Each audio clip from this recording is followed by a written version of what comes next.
Oke guys, jadi selamat pagi Bapak Ibu dan teman-teman sekalian ya. Jadi singkat aja sih, topik gua hari ini membahas tentang sesuatu yang sedang viral diberitakan di masyarakat kita saat ini ya, di medsos.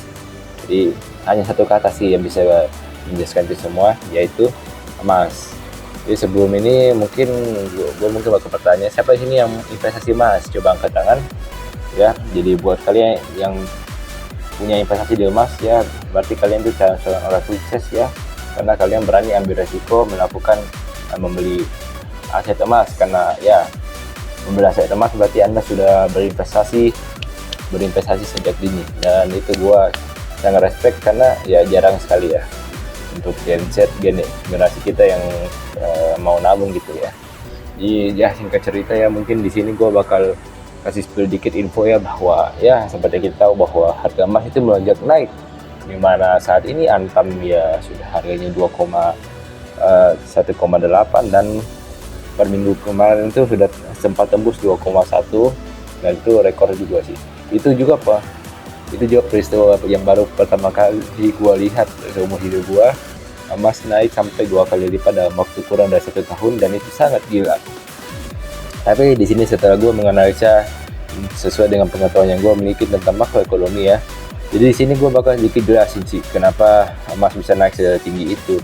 Jadi di sini jadi kita tahu sih bahwa emas itu aset safe haven, dimana karena jumlahnya terbatas dan orang percaya bahwa aset ini bisa menyimpan nilai, ya pastinya kalau mata uang melemah pasti emasnya akan naik ya. Tapi kalau dilihat mata uang kita kan cuma turun sekitaran 5% sampai 7%. Kok bisa emas naik sampai 50%? Jadi singkat aja ya, gue bakal jelasin 3 faktor utama ya, kenapa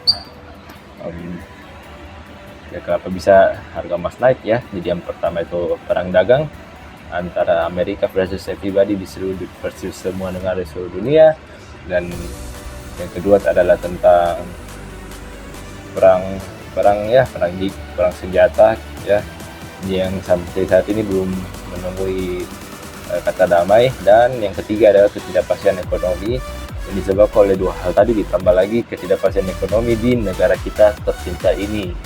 Jadi gua bakal langsung aja jelasin ya. Seperti yang kita tahu bahwa ya dalam perang tidak ada pihak yang akan diuntungkan. Di dalam perang seluruh pihak yang terlibat akan rugi, tidak ada satupun yang menang. Tapi ya, dan dari situ juga gue bisa jelasin bahwa ya, karena perang ini adalah melibatkan juga seluruh negara di dunia termasuk negara kita ya, lagi-lagi itu menyebabkan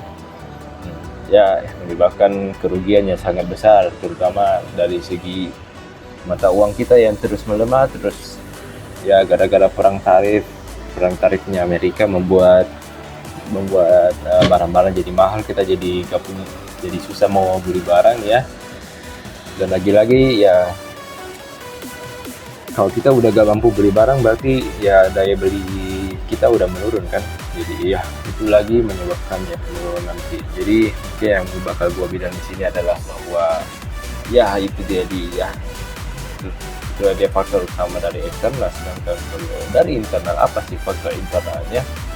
Jadi simpel aja sih, regulasi. Karena seperti yang kita tahu bahwa investor asing ya, istilahnya semua orang yang ingin berinvestasi di negara kita ya pasti harus tahu dulu kita punya regulasi seperti apa, dan lagi-lagi ya tidak meyakinkan. Dan dari sebab itu maka itulah menyebabkan lagi yang namanya ketidakpercayaan publik ya. Dan lagi-lagi ini menyebabkan ya pelemahan fiskal ya, pelemahan mata uang ya.